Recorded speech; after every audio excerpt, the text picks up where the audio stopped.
Oi, gente, meu nome é Cíntia, eu sou da Igreja Metodista Retiro Poético e hoje vou estar passando para vocês um assunto muito interessante, porém polêmico, da nossa sétima aula, que é virgindade. Saiba mantê-la.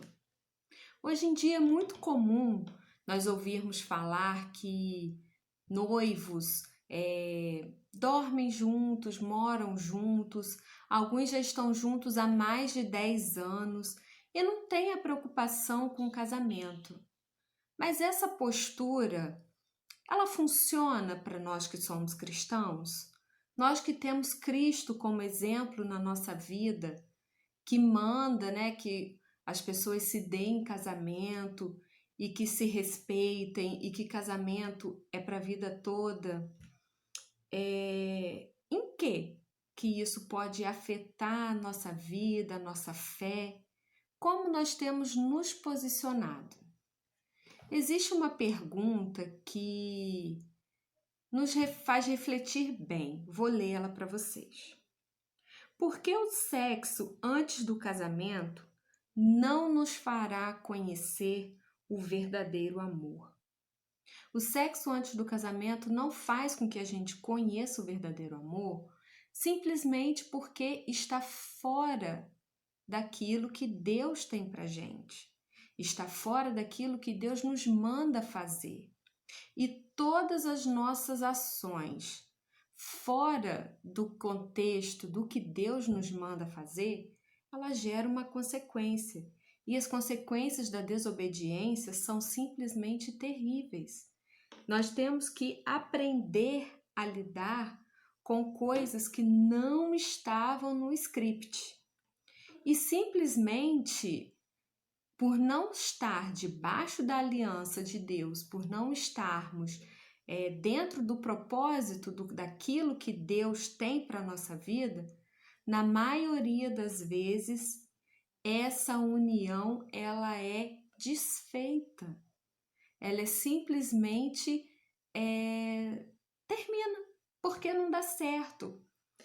E, gente, uma coisa muito certa, Deus não aprova o sexo antes do casamento. O ser humano, ele pode até dizer que não tem nada a ver, e esse nada a ver é o que vai me tirar e vai tirar você, muitas das vezes, daquilo que Deus tem pra gente. Então, eu vou te dar um recado, moças e rapazes. Procure chegar até o seu esposo de cabeça erguida, sem ter do que se envergonhar. Fiel não só a ele, mas principalmente ao Senhor, que foi o Criador do sexo, que é lindo e puro dentro do casamento.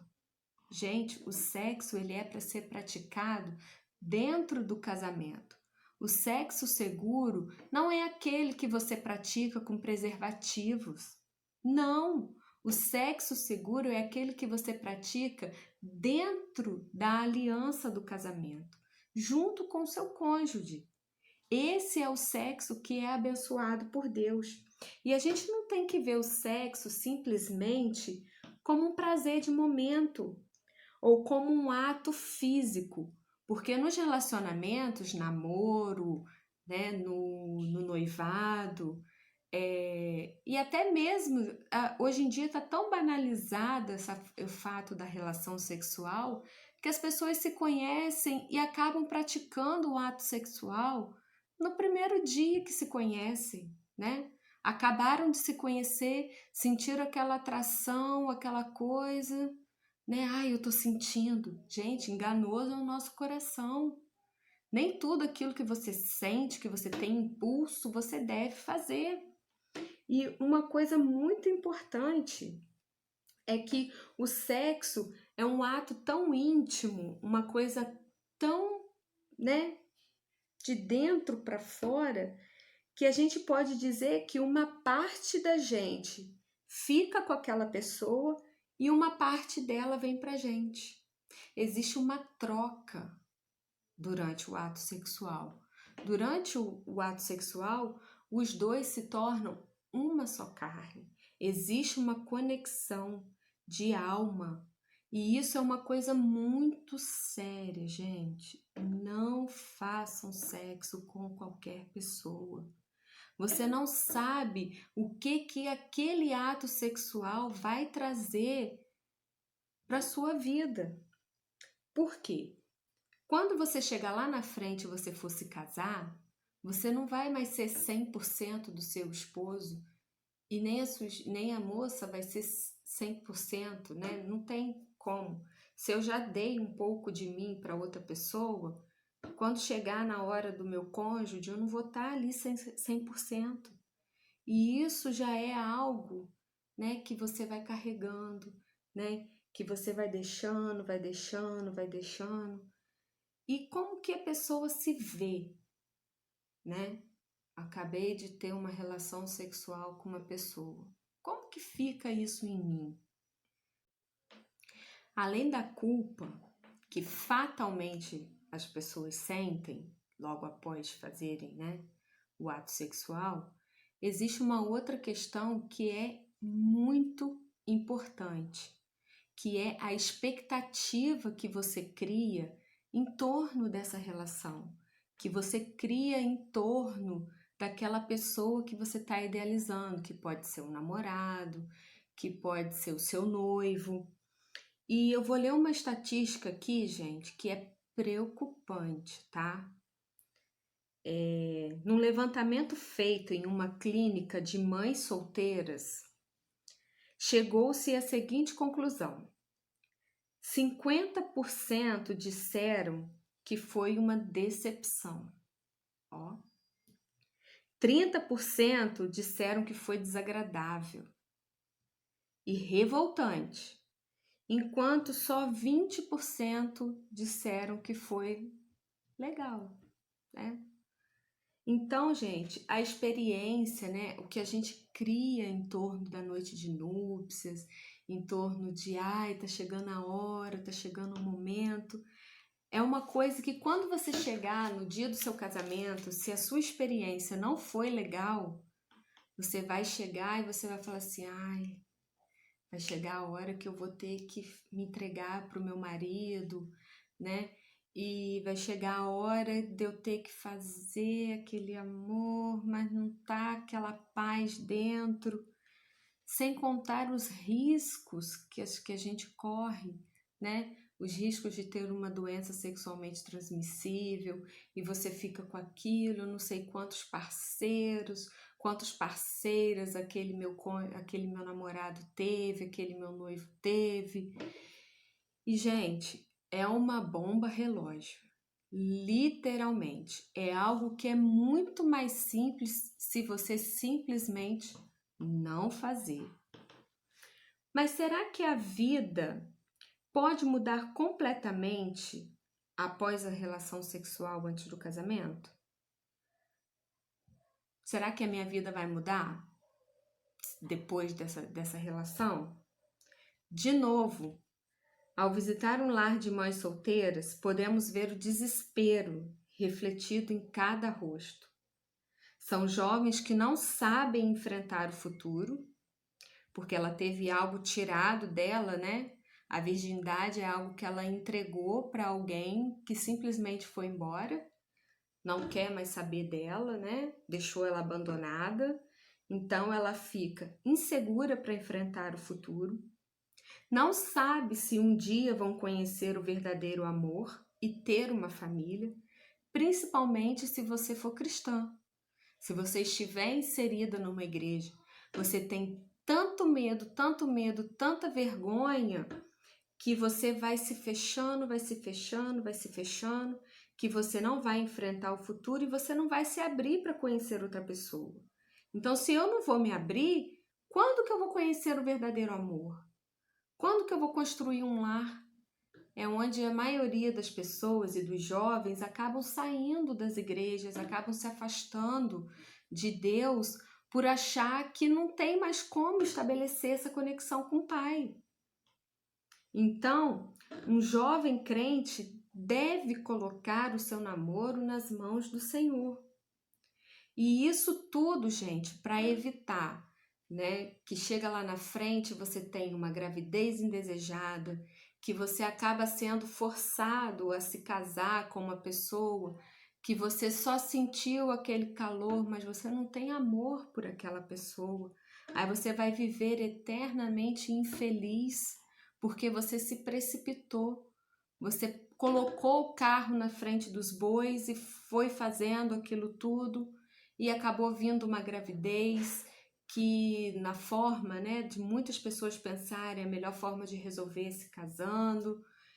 E essas consequências vão se tornando uma bola de neve que você vai se ver frustrada sexualmente, você vai se ver infeliz, apontada dentro da sociedade, né? Você vai se ver, ah lá, a pessoa que fez, a que errou. Isso é inevitável. Não que seja dentro da igreja só, mas principalmente fora da igreja. Então, gente, existem fases. E uma coisa que nós precisamos entender é o seguinte: o noivado não é um passaporte para você ter uma vida sexual ativa. Ah, eu tô noiva, vou casar, então eu já posso fazer. Não, não, não e não. Isso é uma coisa que o namoro é aquela fase de você, né, tá conhecendo, tá se encantando, tá gostando. O noivado é quando você já percebeu que aquela pessoa tem tudo o que você precisa, né? Não, eu gostei mesmo dessa pessoa, é com ele que eu quero casar, é com ela que eu quero casar, a minha família eu vou formar com essa pessoa. E quando você chega na fase do noivado, não é para você ter o ato sexual. Na época do noivado, é aquela época que você fica, vou juntar dinheiro, vou correr atrás, vou morar onde, vou comprar isso, vou comprar aquilo, aonde os dois começam a sonhar juntos. Gente, vocês não precisam ter uma mansão, um palacete, para vocês começarem uma vida juntos, para vocês se casarem. Sem contar que o princípio quebrado, ele gera uma consequência.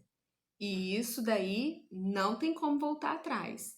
Então, se você tá noiva, se você tá namorando e tá ficando daquele jeito quente, aquele noivado, aquele namoro que tá difícil de controlar, eu vou dar umas dicas para vocês para que você não venha correr risco, tá?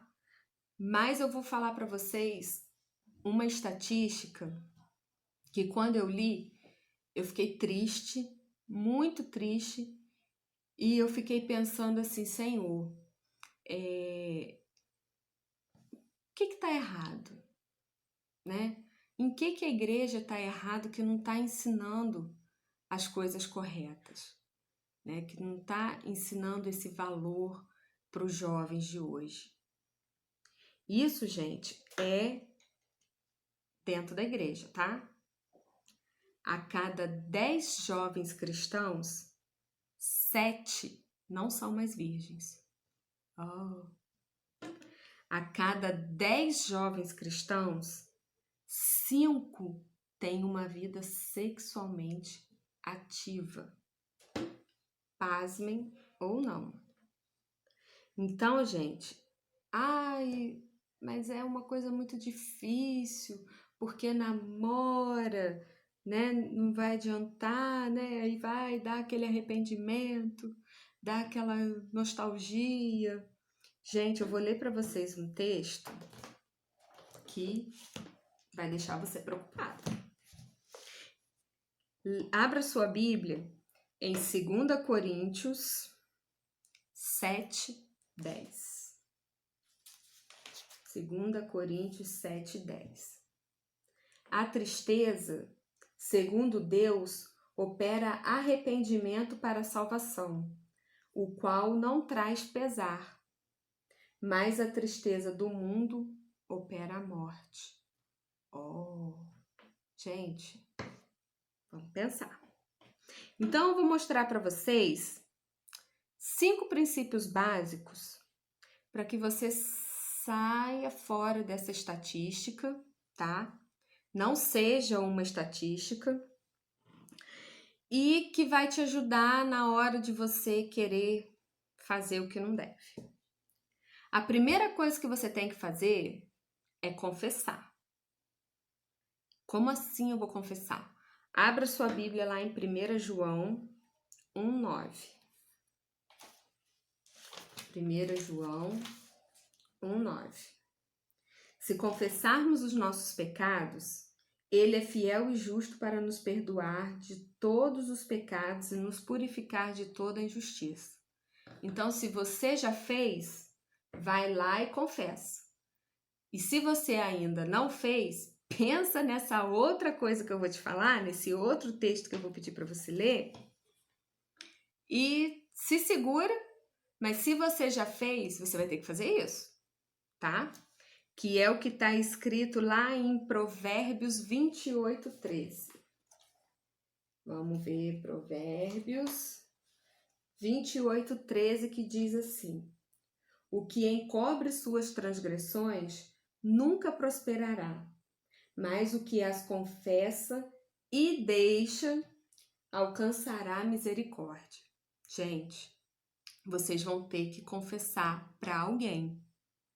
Não adianta ficar guardando ou a gente acabou de praticar o sexo, nós não somos casados, nós somos noivos e eu vou lá e confesso para o meu noivo e confesso para minha noiva. Não vale. Não tá valendo. Você tem que confessar sim para um líder, para o pastor. Fala o que está acontecendo para na hora que você sentir um desespero bater, você ter para quem ligar. Você tem para quem pedir socorro. E depois que você confessar e confessar a outra pessoa, você vai precisar de número 2, que é supervisão. Lá em 1 João 7. Vamos ver o que está escrito lá. Gente, a Bíblia tem resposta para tudo. Tudo. 1 João 1,7, tá? Se, porém, andarmos na luz, como Ele na luz está, temos comunhão uns com os outros, e o sangue de Jesus Cristo, seu Filho, nos purifica de todo pecado. Como assim supervisão, Cíntia? O que isso quer dizer com supervisão? O que esse versículo tem a ver com supervisão? Se você quer vencer, você tem que estar acompanhado. Então, você tem que estar acompanhado de quem? Em comunhão uns com os outros. Eu preciso estar em comunhão com os meus irmãos em Cristo e alguém dali vai ter que saber, né? Ou se você já fez e não quer mais fazer, ou se você simplesmente está pensando em fazer, você vai lá e fala assim, ó, meu irmão, vem cá, eu tô pensando em fazer isso daqui com a minha namorada, com a minha noiva, me ajuda aí em oração, quando eu ver que o negócio não tá bom, eu vou te ligar, vou te mandar um WhatsApp. Sem contar que vem o número 3, que é a intimidade física. Evite ficar sozinho. Evita ficar no escuro. Gente, eu já namorei, né? Então, assim, eu já fui noiva. Então, assim, a intimidade física tem que ser respeitada. Se você tem a vontade de se casar virgem, se você tem a vontade de se manter dentro do propósito de Deus, você tem que evitar esse tipo de coisa. Deitar junto para ver filme, ficar namorando no escuro, não rola, né? Então, vamos ver Mateus 5:29. Vamos ver o que está escrito lá em Mateus 5:29. Se o teu olho direito te faz pecar, arranca-o e atira-o para longe de ti. É melhor perder um dos teus membros do que ter todo o seu corpo lançado no inferno. Não preciso nem dizer o que você vai ter que arrancar, né, gente? É melhor vocês pegar, realmente evitar todas essas coisas, evita a fadiga, para que você precise ser radical, né? Então, ficar se abrasando não dá. A quarta coisa é crescer junto. Quando você tem a vontade de se casar e de se manter pura, né? De se manter, né? Manter a relação firmada naquilo que Deus quer, vocês vão ter que orar juntos, vocês vão ter que procurar alguma coisa para fazer, procura um curso, né? Tem igrejas que dão curso de noivos, curso né? Esses cursos antes de casar. Procura o seu pastor, pede uma orientação, pede um líder de célula, alguém que faça com que vocês tenham como crescer como casal. Para quando chegar lá no casamento, vocês já estarem, ó, com tudo certo. E a quinta coisa, gente, é casa. Por favor, tá difícil segurar? Casa. Prolongar um namoro mais de 3 anos traz uma intimidade que não convém. Vamos ler lá em 1 Coríntios 7, 8 e 9. Bem, gente, esse assunto é tenso, já tô até nervosa, tô lá em 2 Coríntios. Lá em 1 Coríntios 7. Ah, não, é. 1 Coríntios 7. Peraí, gente, que eu já vou chegar lá. 1 Coríntios 7, 8 e 9.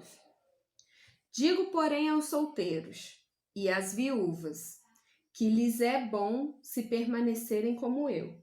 Se, porém, não podem conter-se, casem-se, pois é melhor casar do que ficar ardendo de desejo.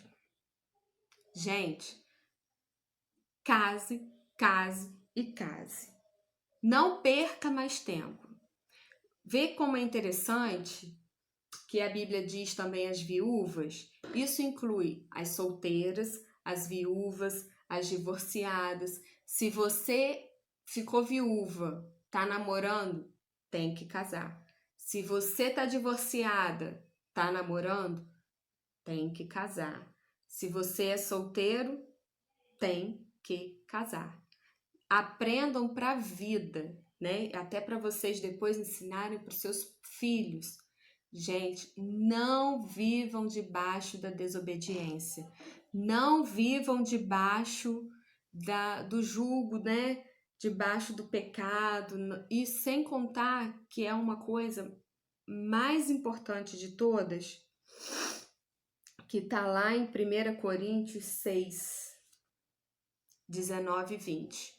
Todas as vezes que você for tentado, que você estiver a ponto de pecar, a ponto de cometer o ato sexual, se lembra do que eu vou te falar agora. Ou não sabeis que o nosso corpo é santuário do Espírito Santo que habita em vós proveniente de Deus? Não sois de vós mesmos. Você não pertence a você.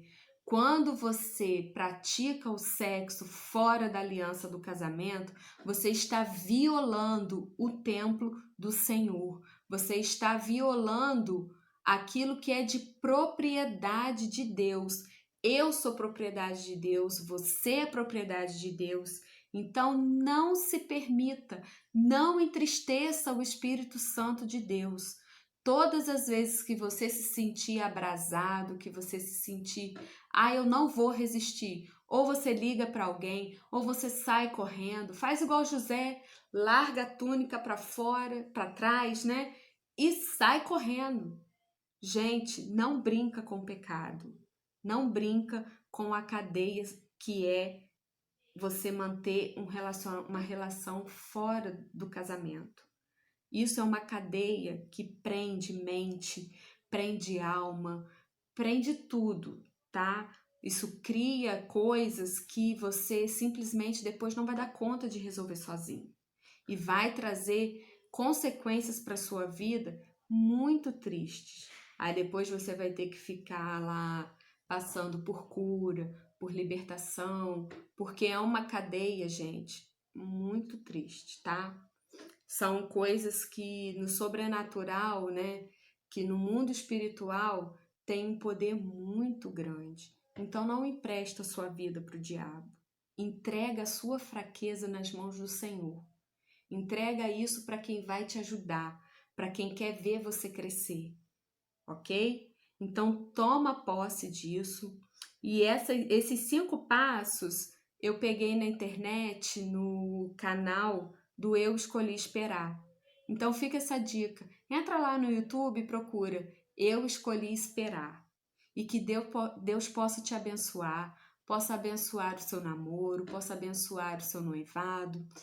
E que você seja uma daquelas pessoas que vai chegar lá na frente e falar assim: eu venci, em nome de Jesus. Fica com Deus e até a próxima.